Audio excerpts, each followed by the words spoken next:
Hello friends, मैं आपके साथ इस वीडियो के अंदर चर्चा कर रहा हूँ जीएनएफसी के बारे में। जीएनएफसी आपका पोर्टफोलियो स्टॉक चर्चा के अंदर रहना ही चाहिए था। ये सरकारी कंपनी है,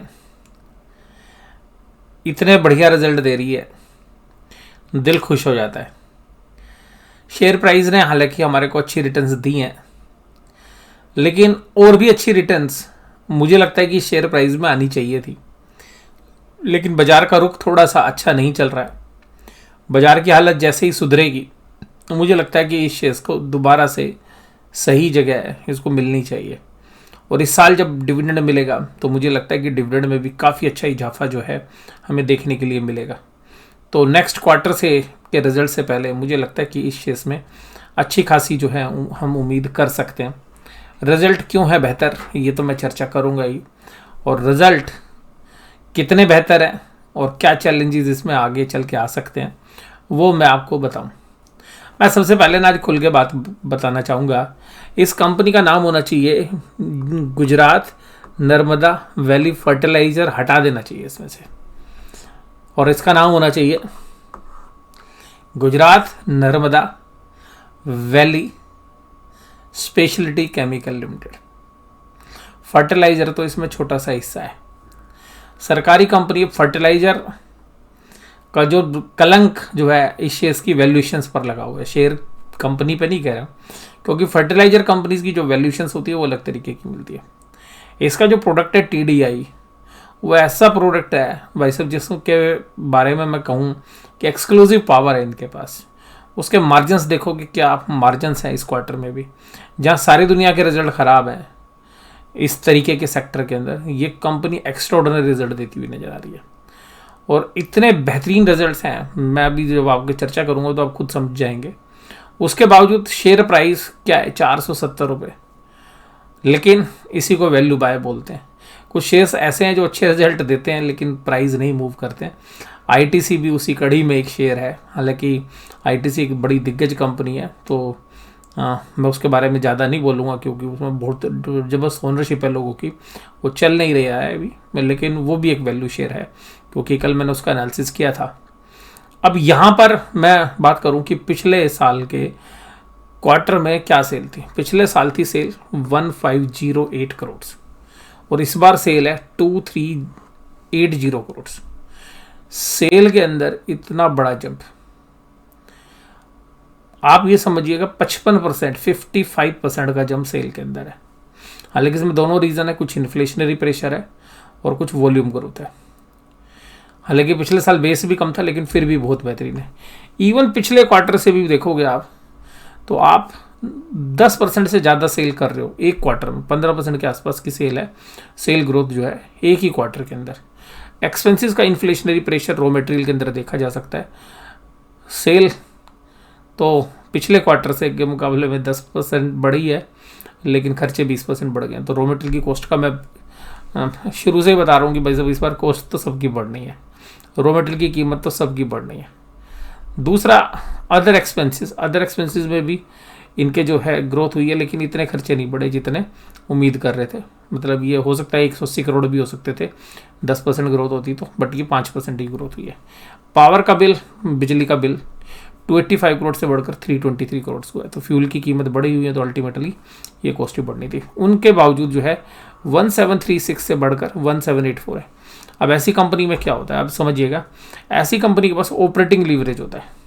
ऑपरेटिंग लीवरेज का मतलब है कि अगर कंपनी कम काम करेगी ना तो इनको नुकसान होगा, और इनकी सेल बढ़ेगी ना बहुत प्रॉफिट होगा, क्योंकि इन कंपनीज के पास मोस्टली खर्चे फिक्स नेचर के, यानी कि जो बहुत नहीं बढ़ते। जैसा आपने देखा पावर और फ्यूल तो चलो डायरेक्ट एक्सपेंसेस है क्योंकि मूव करेगा सेल के साथ, मटेरियल भी मूव करेगा, लेकिन जो बाकी खर्चे हैं जैसे अदर एक्सपेंसेस हैं, डेप्रीशिएशन है, एम्प्लॉय के खर्चे हैं, ये फिक्स नेचर के खर्चे, इनकी मूवमेंट नहीं होती।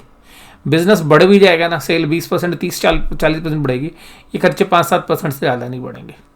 तो उसी का बेनिफिट जो है ऑपरेटिंग लीवरेज पे आता है, यानी कि ऑपरेटिंग एक्सपेंसेस ना बढ़ने की वजह से, यानी कि जो ऑपरेटिंग फिक्स्ड कॉस्ट है वो एक एक्सटेंट तक जो है फिक्स रहती है, उसके बाद थोड़ी बहुत बढ़ती है, कुछ थोड़ी बहुत वेरिएबिलिटी है। उस फिक्स्ड कॉस्ट की वजह से कंपनी के ऑपरेटिंग प्रॉफिट में जबरदस्त जंप आता है। और जो इस बार आया है इसमें यही चैलेंज है, अगर इसकी सेल घट गई ना तो उसके प्रॉफिट एकदम तेजी से घटेंगे।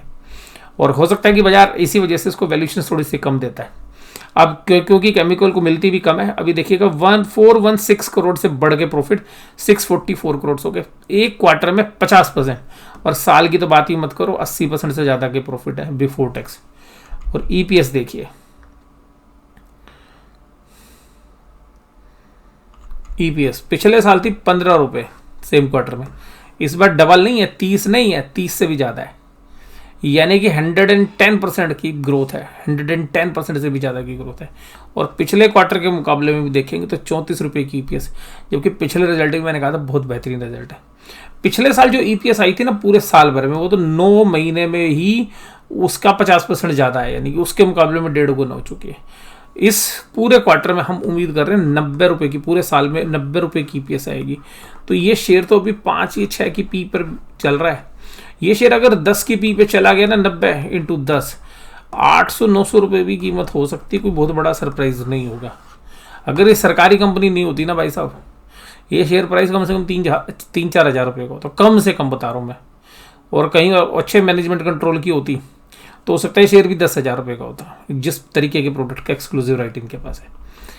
बट हमें तो वैल्यू पकड़नी है, तो वैल्यू बाय अभी भी है शेयर। और अगर आपको 450 के आसपास मिले और बढ़िया है, हालांकि जिन प्राइस पर भी चल रहा है मुझे वैल्यूएशंस ठीक लग रही है, बट थोड़ा साइकिलिकल बिजनेस। अब देखिएगा मैं क्यों कह रहा हूँ केमिकल, ये फर्टिलाइजर की सेल थी पिछले क्वार्टर में 633, और फर्टिलाइजर की सेल इस क्वार्टर में 737।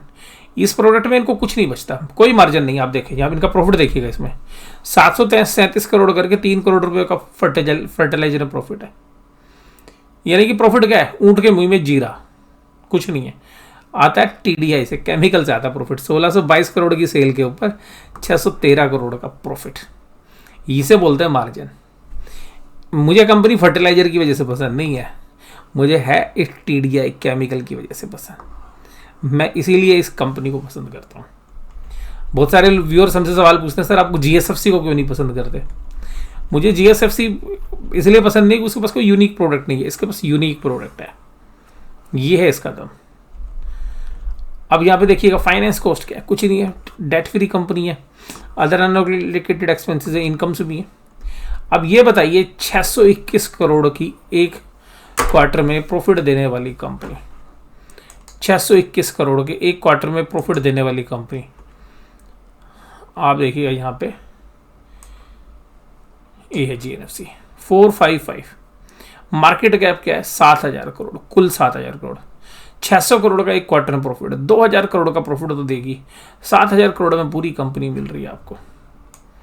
तो मुझे लगता है कि शेयर्स की एक री रेटिंग होनी चाहिए, लेकिन बाजार के हालात अभी थोड़े ख़राब हैं, लेकिन जैसे ही हालात ठीक होंगे मुझे लगता है कि इसमें इम्प्रूवमेंट आएगी। 455 रुपये जो इसका भाव है, सोमवार को बाजार अगर थोड़े से वीक रहेंगे तो बात अलग है, अदरवाइज़ 500 रुपये तक तो इसकी कीमत हो जानी चाहिए। और अपने जो 52 वीक हाई है 517 रुपये, इसको कभी भी ब्रेक कर सकता है, और शायद अब इस बार जब ब्रेक करेगा तो 500 रुपये के ऊपर ही ट्रेड करता हुआ नजर आएगा, लेकिन अभी हो सकता है कि कुछ समय ये बिताए। तो रिजल्ट कैसे थे ये तो मैंने आपके साथ चर्चा कर ली, और कुल मिलाकर अगर मैं आपके साथ बात करूं कि मैं इसके स्टैंड अलोन या दोनों तरीके के जो प्रॉफिट्स हैं वो सब इनके बेहतरीन है, each and everything is good अभी। और हालांकि फर्टिलाइज़र अच्छा काम नहीं कर रहा, लेकिन अगर आप जहाँ पे बात करोगे फर्टिलाइज़र के अलावा, और तो आपको ये पता चलेगा कि एसेट्स साइज़ भी अच्छा है इनके पास।